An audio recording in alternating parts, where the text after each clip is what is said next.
Hello believers, welcome to believers academy. TET డిఎస్సికి సంబంధించి most important bits తోటి classes చేయడం జరుగుతుంది. ఇది వరకు 2 క్లాసుల్లో భాగంగా 1 to 50 ఇంపార్టెంట్ క్వశ్చన్స్ కవర్ చేయడం జరిగింది క్లాస్ 1 అండ్ క్లాస్ 2లో భాగంగా. సో ఇది వరకు ఆ క్లాస్ వినని వారు ఖచ్చితంగా విని ఈ క్లాస్ వినండి. ఎందుకనంటే నేను అప్ టు 3rd క్లాస్ నుంచి 10th క్లాస్, దానికి మించి 12th క్లాస్ వరకు కూడా ఖచ్చితంగా డిఎస్సి టెట్లో వచ్చే అవకాశం ఉన్న మెయిన్ బిట్స్ తోటే ఈ వీడియోస్ చేయడం జరుగుతుంది. ఖచ్చితంగా 50 బిట్స్ ఏవైతే ఉన్నాయో డెఫినెట్గా చూడండి. మీరు చదువుకున్న బుక్స్ నుంచి, టెక్స్ట్ బుక్స్ నుంచి, అకాడమిక్ బుక్స్ నుంచి ఆ క్వశ్చన్స్ తీసి ప్రీవియస్ ఎక్స్పీరియన్స్ తోటి ఖచ్చితంగా వచ్చే అవకాశం ఉన్న క్వశ్చన్లే ఈ క్లాస్లలో డిస్కస్ చేయడం జరుగుతుంది. కాబట్టి ఇప్పుడు చెప్పే క్లాస్ అలాగే ఇంతకుముందు క్లాస్ కూడా ఖచ్చితంగా డెఫినెట్గా చూస్తుండండి. ఖచ్చితంగా ఇండియన్ నుంచి ఒక 5 నుంచి 10 మార్కులు అయితే సోషల్ కంటెంట్లో వచ్చే ఆస్కారం అయితే ఎక్కువగా ఉంది. సో ఇప్పుడు మనం క్లాస్లోకి వెళ్దాం. ఈ క్లాస్లో most important another 25 questions class 3లో భాగంగా డిస్కస్ చేద్దాం. సో ఈ క్వశ్చన్స్ ఈ మధ్య డైరెక్ట్ బిట్స్ అనేవి అడగడం లేదు. సో ఈ విధంగా స్టేట్మెంట్లు ఇచ్చి సరి అయిందా కాదా ఆ విధంగా అడుగుతున్నాడు. కాబట్టి ఈ క్వశ్చన్స్ కూడా అదే రూపంలో ప్రిపేర్ చేయడం జరిగింది. ఒకటే క్వశ్చన్లో ఎక్స్ట్రా కంటెంట్ కూడా మీకు దొరకడం జరుగుతుంది. కాబట్టి ఖచ్చితంగా యూస్ఫుల్గా ఉంటుంది. డెఫినెట్గా చూడండి. ఫస్ట్ క్లాస్లోకి వెళ్దాం. 51 క్వశ్చన్ ఒకసారి చూసుకుంటే మీరు క్రింది వాటిని పరిగణించండి. సో ఇక్కడ చూడండి, విద్యానాథుడు, ప్రతాపరుద్ర, యశోభూషణం, వినుకొండ వల్లభరాయుడు, క్రీడాభిరామం, ఏకాంబ్రనాథుడు, ప్రతాపరుద్ర చరిత్ర. సో వీళ్ళు కవులు, వాళ్ళ రచనలు అన్నమాట. సో ఇందులో మరి ఏబీ సరైనదా, బీసీ సరైనదా, ఏబీసీ సరైనదా అని చూసుకుంటే ఏబీసీ సరైనది. సో ఇక్కడ విద్యానాథుడు ప్రతాపరుద్ర యశోభూషణం రచించాడు, వినుకొండ వల్లభరాయుడు క్రీడాభిరామం రచించాడు, ఏకాంబ్రనాథుడు ప్రతాపరుద్ర చరిత్ర రచించాడు. ఈ 3 కూడా కరెక్టే. So next 52 very important question. Chola సామ్రాజ్యం యొక్క పరిపాలన ఏ విధంగా జరిగింది అనేది వెరీ ఇంపార్టెంట్ క్వశ్చన్ ఇది. సో మరి ఏ విధంగా జరిగింది చోళ రాజ్యం? సో ఫస్ట్ డైరెక్ట్ చూసుకుంటే ఏ అనేది కరెక్ట్ ఆన్సర్ అవుతుంది. ఫస్ట్ రాజ్యం ఉండేదండి, ఆ తర్వాత మండలాలుగా విభజించబడేది రాజ్యం. ఈ మండలాలు వలనాడులుగా తర్వాత విభజించబడ్డాయి, ఈ వలనాడులు నాడులుగా విభజించబడ్డాయి. చివరి ప్లేస్లో ఊరు అనేది ఉండేది. సో రాజుకి ఊరికి మధ్యలో ఇంకొక 3 వ్యవస్థలు అనేవి మనకు ఏర్పాటు చేయడం అయితే జరిగింది. సో మనం ప్రీవియస్ క్వశ్చన్లో చోళ సామ్రాజ్య భూముల రకాల గురించి కూడా తెలుసుకున్నాం. అంటే వెల్లన్వాగ అంటే బ్రాహ్మణేతరులకు చెందిన భూమి అని, బ్రహ్మదేయ అంటే బ్రాహ్మణులకు చెందిందని, శాలభోగ అంటే పాఠశాల నిర్వహణకి, దేవదాన తిరున్నామ తుక్కని అంటే దేవాలయాలకు సంబంధించింది, పల్లి చందం అంటే జైన సంస్థలకు విరాళం ఇచ్చే భూములని మనం ప్రీవియస్ క్లాస్లో చోళ సామ్రాజ్యం గురించి కొన్ని ఇంపార్టెంట్ క్వశ్చన్స్ తెలుసుకున్నాం. సో అందుకేనండి చెప్పేది, ఖచ్చితంగా ప్రీవియస్ క్లాసెస్ కూడా 50 క్వశ్చన్స్ వరకు ఉన్నాయి. డిస్క్రిప్షన్లో లింక్ ఇస్తాను, వాటిని కూడా చూడండి. ఖచ్చితంగా సోషల్ కంటెంట్ నుంచి ఖచ్చితంగా స్కోర్ అయ్యే కంటెంట్ మాత్రమే ప్రిపేర్ చేయడం జరుగుతుంది, ఎటువంటి నాన్సెన్స్ అనేది లేకుండా. సో ఇది 52. 53 ఇది ప్రీవియస్ క్వశ్చన్.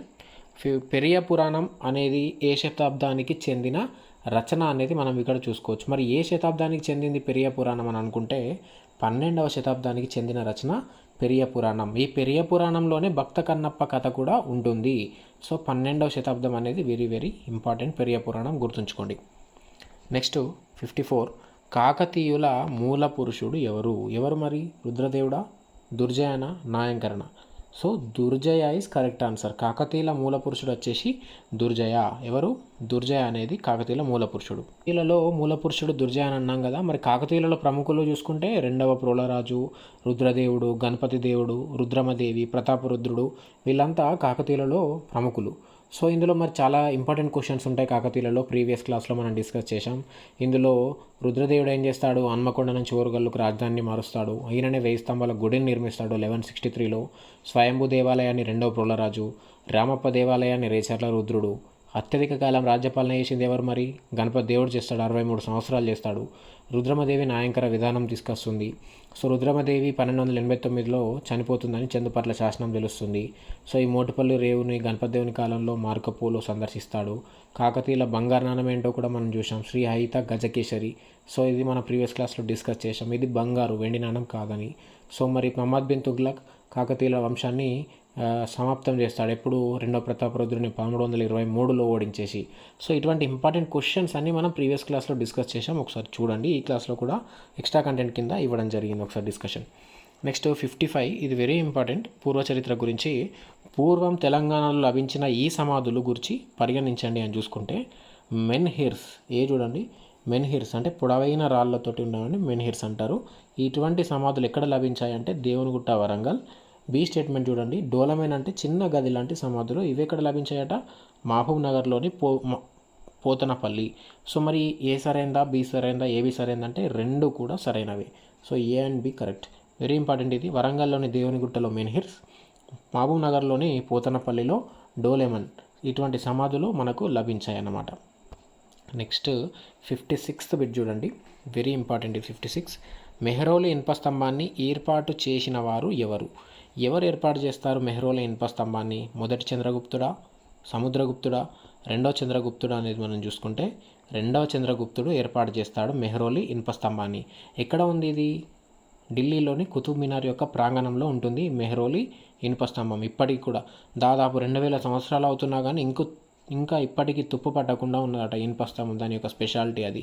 సో ఇది మనం చూసుకోవచ్చు ఏది ఇది మెహ్రౌలి ఇనుప స్తంభం గురించి. ఆ తర్వాత మెహ్రౌలి ఇనుప స్తంభం గురించి ఇప్పుడు ఈ గుప్తులు కదా వీళ్ళందరూ, వీళ్ళ గురించి ఒకసారి చూసుకుంటే, సో గుప్తులు అనేవాళ్ళు మనకు ఏడి 240 to 550 వరకు వీళ్ళ రాజ్యపాలన అనేది ఉంటుంది. మరి ఈ గుప్త సామ్రాజ్యాన్ని స్థాపించింది ఎవరు అంటే శ్రీగుప్తుడు. శ్రీగుప్తుడు తర్వాత వస్తాడు మొదటి చంద్రగుప్తుడు, ఈయన రెండవ ఆయన. మొదటి చంద్రగుప్తుడు తర్వాత వచ్చేది సముద్రగుప్తుడు, ఈయన ఇండియన్ నెపోలియన్ అంటాం, ఈయన వస్తాడు. తర్వాత మనకు 4th ప్లేస్లో రెండవ చంద్రగుప్తుడు ఉంటారు. రెండవ చంద్రగుప్తుడు తర్వాత ఉన్నది కుమారగుప్తుడు. కుమారగుప్తుడు తర్వాత వచ్చేది రామగుప్తుడు. రామగుప్తుడు తర్వాత సముద్రగుప్తుడు తర్వాత మనం చూసుకుంటే ఇందులో ఇక్కడ చూసుకోండి, సముద్రగుప్తుడు తర్వాత మనకు ఫస్ట్ అయితే శ్రీగుప్తుడు, తర్వాత మొదటి చంద్రగుప్తుడు, ఆ తర్వాత సముద్రగుప్తుడు. సముద్రగుప్తుడు తర్వాత వస్తాడు రామగుప్తుడు. రామగుప్తుడి తర్వాత వచ్చేది రెండవ చంద్రగుప్తుడు. ఈ రెండవ చంద్రగుప్తుడు తర్వాత కుమారగుప్తుడు, తర్వాత బుధగుప్తుడు, భానుగుప్తుడు, విష్ణుగుప్తుడు. సో ఇది గుప్తులకు సంబంధించి కాలక్రమం. శ్రీగుప్తుడు, మొదటి చంద్రగుప్తుడు, సముద్రగుప్తుడు, రామగుప్తుడు, రెండవ చంద్రగుప్తుడు, కుమార, బుధ, భానుగుప్తులు, విష్ణుగుప్తుడు. సో ఇది మన గుప్తుల యొక్క కాలక్రమం. ఎప్పటి వరకు ఉంటారు వీళ్ళు? 240 to 550 ఏడి మధ్యలో ఉంటారు. సో ఎవరైతే గ్రూప్స్కి ప్రిపేర్ అవుతున్నారో ఈ కంటెంట్ ఖచ్చితంగా మొత్తం తెలుసుకోవాల్సింది. సో టెట్ ప్రిపేర్ అయ్యే వాళ్ళు ఇందులో మెయిన్ క్యాండిడేట్స్ ఎవరు ఉన్నారో వాళ్ళ గురించి తెలుసుకుంటే సరిపోతుంది. వాళ్ళు ఎవరు? మొదటి చంద్రగుప్తుడు, సముద్రగుప్తుడు, రెండవ చంద్రగుప్తుడు. సో వీళ్ళు చాలా ఇంపార్టెంట్ అన్నమాట. శ్రీగుప్తుడు. అయితే గుప్తుల కాలానికి చెందిన అందమైన దేవాలయాలు ఏమున్నాయి మరి అంటే, మధ్యప్రదేశ్లో దియోగర్, ఉదయగిరిలో మనకు అందమైన దేవాలయాలు వాళ్ళకి కనిపిస్తాయి. ఉత్తరప్రదేశ్లోని బిటగ్రామ్, ఇరాన్లో కూడా వాళ్ళకి కనిపిస్తాయి అన్నమాట. మెహ్రౌలి ఇనుప స్తంభాన్ని మనం ఇప్పుడే చూసాం, రెండో చంద్రగుప్తుడు కట్టించాడు. సో ఇది గుప్తులకు సంబంధించి కొన్ని ఇంపార్టెంట్ పాయింట్స్. సో ఇక్కడ నేను క్వశ్చన్ టు ఆన్సరే కాకుండా మీకు ఆ క్వశ్చన్ పట్ల గల డీటెయిల్డ్ కంటెంట్ని కూడా తెలియజేయడం జరుగుతుంది.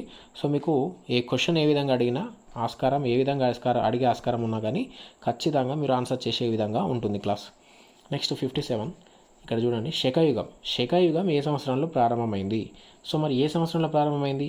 మీరు 78 ఖచ్చితంగా గుర్తుంచుకుంటారు, కానీ ఇక్కడ మీరు మిస్టేక్ చేసేది BC, CE, AC. So CE అనేది చూసుకోవాలి ఖచ్చితంగా. 78 సిఈలో మనకు శకయుగం ప్రారంభమైంది. సిఈ మీన్స్ ఏంటి? సిఈ అంటే ఏమిటి? మనకు బిఫోర్ క్రిస్ట్, ఆఫ్టర్ క్రిస్ట్ తెలుసు. మరి సిఈ అంటే ఏంటి అంటే కామన్ ఎరా అంటారు. సిఈ వచ్చేసి కామన్ ఎరా. ఇది 78 సిఈలో మనకు కామన్ ఎరాలో శకయుగం అనేది ప్రారంభమైందన్నమాట. సో ఇది మనకు చూసుకోవచ్చు.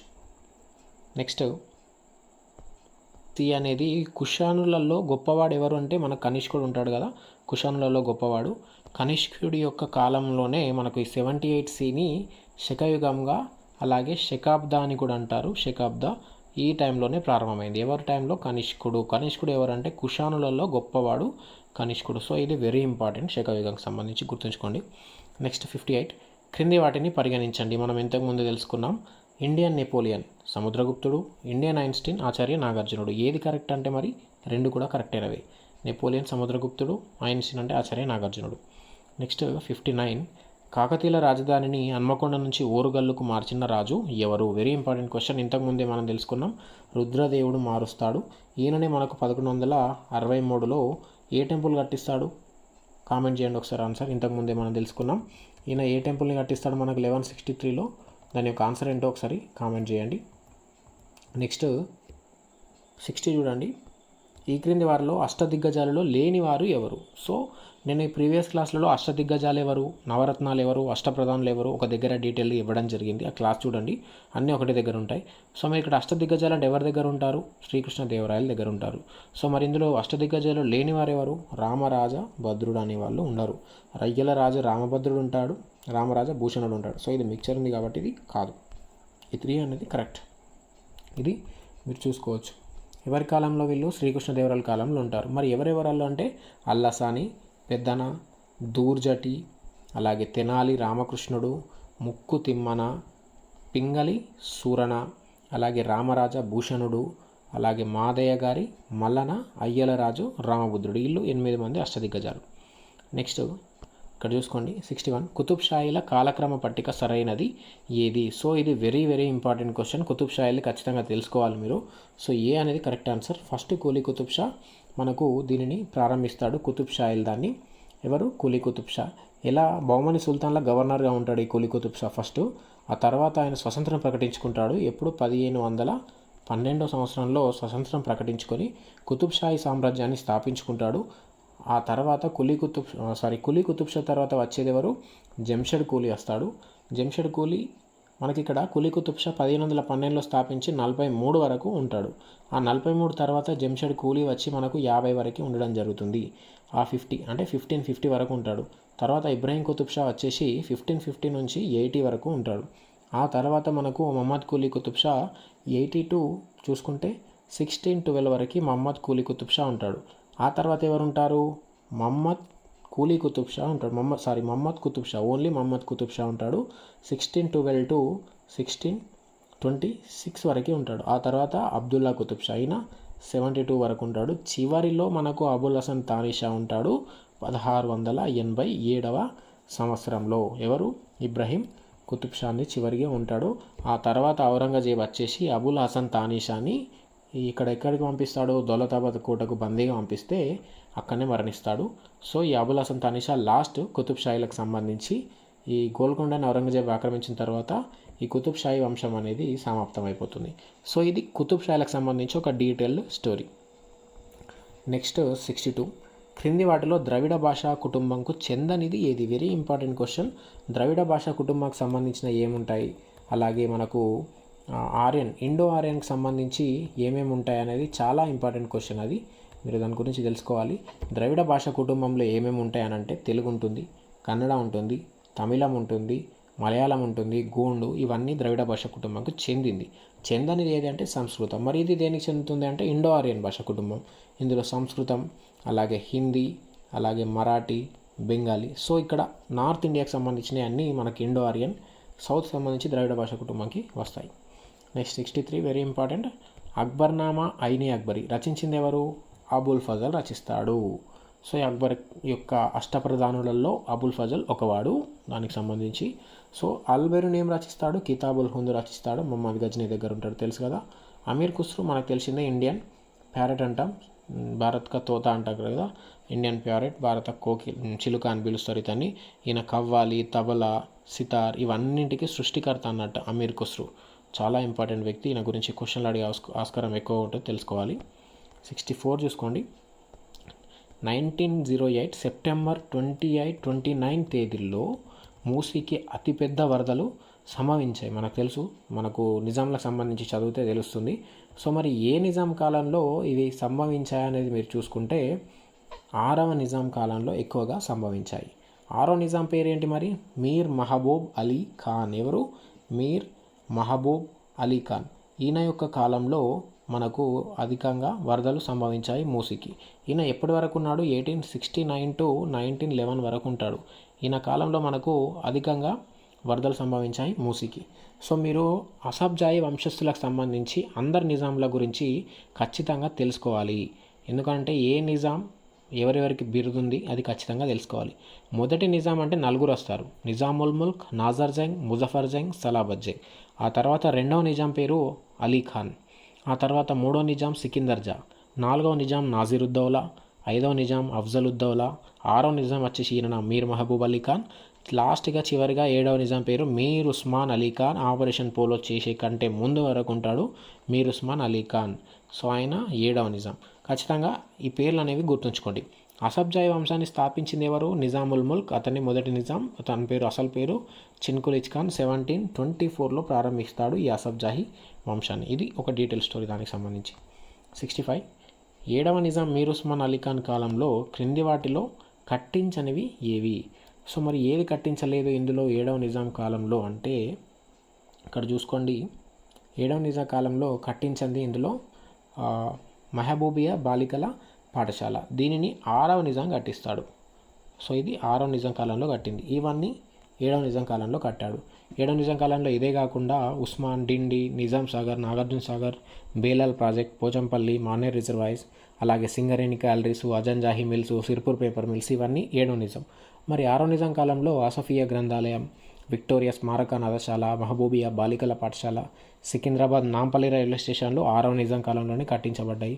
మూసీకి వరదలు కూడా 6వ నిజాం టైం కాలంలోనే వచ్చాయి. చాలా కట్టడాలు ఉన్నాయి నిజాల కాలంలో, కొన్ని అందులో ఇంపార్టెంట్వి చూసాం ఇప్పుడు మనం. 66 హర్షవర్ధనుడి మహామోక్ష పరిషత్కి క్రింది వాటిలో అధ్యక్షత వహించిన యాత్రికుడు ఎవరు? Hiuen Tsang. 643 ఆ టైంలో చేస్తాడైన హుయాన్ సాంగ్. వెరీ ఇంపార్టెంట్, ఇది గుర్తుంచుకోండి.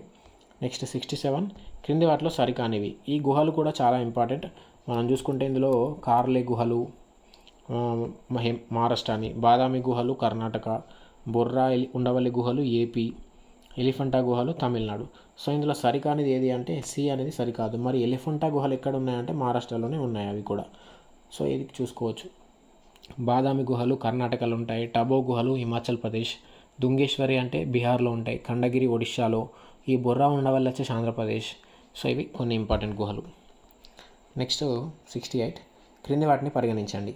కందరియ మహాదేవ శివాలయం ఎవరు? చందాల రాజు దంగదేవుడు. బృహదీశ్వరాలయం రాజరాజ చోళుడు. మరి ఏది సరైంది? రెండు కూడా సరైనవే. ఇవి రెండు కూడా సరైనవే. కందరియ మహాదేవాల శివాలయాన్ని 999 ఎప్పుడు శ్వాస 999లో ఈ చందాలరాజు దంగదేవుడు కట్టిస్తాడు. మరి ఈ బృహదీశ్వరాల్ని 1010 సంవత్సరంలో రాజరాజ చోళుడు కట్టిస్తాడు. నెక్స్ట్ ఇక్కడ చూడండి. క్రింది వాటిలో విజయనగర రాజులు నిర్మించనిది ఏది? ఏది నిర్మించారంటే మరియం మహల్ నిర్మించాడు. మహానవమి దిబ్బ, పద్మమహల్ 2 విజయనగర రాజులు నిర్మిస్తారు. సో మహానవమి దిబ్బ అనేది 11,000 చదరపు కిలోమీటర్ల విస్తీర్ణం, 55 అడుగుల ఎత్తులో ఉంటుంది మహానవమి దిబ్బ. పద్మమహల్ అనేది సుల్తాన్ల సాంకేతిక పరిజ్ఞాన సాయంతో విజయనగర రాజులు కట్టించారు. మరి మరియం మహల్ని కట్టించింది ఎవరు అంటే అక్బర్ కట్టిస్తాడు. ఎవరు? అక్బర్ అని కట్టిస్తాడు. అక్బర్ ఫతేపూర్ సిక్రీ, బులంద్ దర్వాజా, మరియం మహల్, ఇబాదత్ ఖానా, దివాన్ ఆమ్ ఇవన్నీ అక్బర్ కట్టిస్తాడు అనమాట. Next 70 very important. అష్టబిహిష్ట్ అని ఈ క్రింది ఏ మొఘల్ రాజు సమాధిని పిలుస్తారు? అష్టబిహిష్ట్ అనేది 8 స్వర్గాలు అన్నమాట అర్థం. సో మరి దీని ఎవరి సమాధి ఇది అంటే హుమాయూన్కి చెందిన సమాధి. సో ఈ సమాధిని అష్టబిహిష్ట్ అని అంటారు. అలాగే కొన్ని చూసుకుంటే అక్బర్ నిర్మించిన సమాధులు తైమూర్ కట్టడాల్ని పోలి ఉన్నాయి. చార్బాగ్ ఉద్యానవనాలని కాబుల్లో అక్బర్ నిర్మించాడు. సో ఈ కొన్ని ఇంపార్టెంట్. 71 మొఘలకు సంబంధించింది. షాజహాన్, దివానికాస్, జామా మసీద్, అక్బర్ ఫతేపూర్ సిక్రీ, ఇబాదత్ ఖానా. సో ఇవి రెండు కూడా కరెక్టే, ఇంతకుముందు తెలుసుకున్నాం. నెక్స్ట్ కోటలకు సంబంధించి తెలంగాణ కోటలు నిర్మాతలు ఒకసారి పరిగణించండి అంటే గద్వాల్ సోమనాద్రి, భువనగిరి వచ్చేసి త్రిభువన మల్ల విక్రమాదిత్యుడు, అలాగే మిదక్కోట ప్రతాపరుద్రుడు, అలాగే రాచకొండ రేచర్ల సింగమనాయకుడు, అలాగే ఫలక్నుమా సర్ వికార్ ఉల్ ఉమ్రా. సో మరి ఇందులో ఏవి సరైనవి? గద్వాల్ వచ్చేసి సోమనాద్రి కరెక్టే, భువనగిరి వచ్చేసి మనకు త్రిభువన మల్ల విక్రమాదిత్యుడు కరెక్టే, మెదక్కోట వచ్చేసి ప్రతాపరుద్రుడు కూడా కరెక్టే, రాచకొండ రేచర్ల సింగమనాయకుడు కరెక్టే, ఫలక్నామా సర్ వికార్ ఉల్ ఉమ్రా కరెక్టే. ఇవన్నీ కూడా కరెక్ట్ ఆన్సర్స్. కోటలు ఇంకా కొన్ని మిగిలిపోయాయి. గోల్కొండ కులి కుతుబ్ షా, దోమకొండ కామినేని వంశస్థులు, దేవరకొండ రేచర్ల పద్మనాయకుడు, ఖమ్మం కిల్లా కాకతీయులు. సో రామగిరి కిల్లా పెద్దపల్లిలో ఉంటుంది, అది కాకతీయులు. సో ఇది ఇంపార్టెంట్ ఇంకా కొన్ని కోటలు. 73 క్రింది వాటిని పరిగణించండి. ఇక్కడ వంశాలు స్థాపకులు బానిస వంశం కుతుబుద్దీన్ ఐబక్, ఖిల్జీ వంశం జలాలుద్దీన్ ఖిల్జీ, తుగ్లక్ వంశం గియాజుద్దీన్ తుగ్లక్. ఈ మూడు కూడా కరెక్టే. నెక్స్ట్ 74 వనపర్తి సంస్థానం మూల పురుషుడు ఎవరు? Very important question. మూల పురుషుడు వచ్చేసి జనం వీర కృష్ణారెడ్డి. ఈయన పాతపల్లి నుంచి సుగూరులో కోట నిర్మించుకొని నివాసం మార్పు చేసుకుంటాడు 10లో. సో ఇలాకి రాజధానిలో చాలా మారుతాయి.